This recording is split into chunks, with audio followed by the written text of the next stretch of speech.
Stretching to relieve pain? Spoiler, it's not the magic wand you think it is.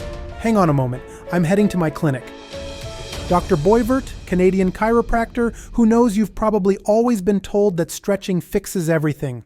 Well, it's not that simple. I will explore why and when stretching can be beneficial for relieving regional discomfort, when it should be avoided, and ultimately, what is the best scientifically proven tool for all your neuro-musculoskeletal pain. First of all, it's important to understand why stretching is so often recommended everywhere online, in blogs or in videos. It's simply because they are easy to do. People seeking content on pain and how to relieve it, like you right now, are often drawn to simple solutions that require little effort. Exercises, such as passive stretches, cater to this expectation. That's why the content you see online often plays into our natural tendency to look for easy solutions. You're presented with basic stretches to hold for 5 to 10 seconds, repeated several times a day.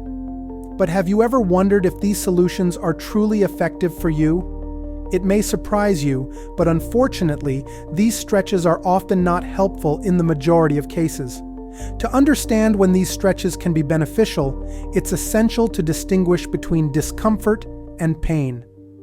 Discomfort manifests as tension or stiffness that builds up throughout the day, especially after prolonged static positions.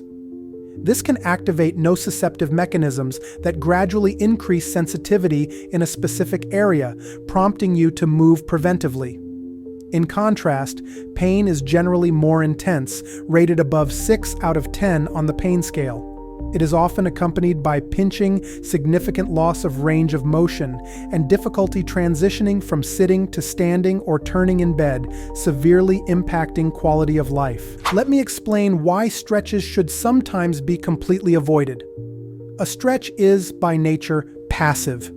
This means you apply tension to a structure in your body, muscles, tendons, ligaments, and that stretch acts passively on these components. Unfortunately, in the presence of pain, a passive stretch without control or preparation only exacerbates and amplifies the protective mechanisms activated by your brain, which seeks to avoid any worsening of the situation. In other words, stretching an already sensitive area could trigger a defensive reaction, intensifying the pain rather than relieving it. Moreover, when performed before physical training, while the musculoskeletal structures are still at rest and cold, stretching increases the risk of injury. You are stretching muscles and tendons that are not adequately warmed up to withstand a sudden increase in tissue tension.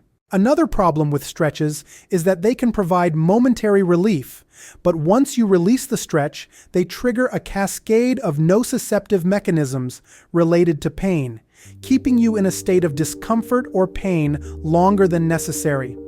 If you insist on using stretches, do so only to relieve discomfort or muscle tension. Never repeat them if they trigger pain. Furthermore, it's recommended to practice them only at the end of your workouts, once your muscles are adequately warmed up, to target the muscle areas you've worked. This brings us to the best solution for relieving pain, a solution infinitely more effective than stretching, even for easing your discomfort. The idea is to identify the ranges of motion you can tolerate within your comfort-discomfort zone and add an active stressor. This can be done by using your hands to create resistance bands, weights, or any other objects available in your home.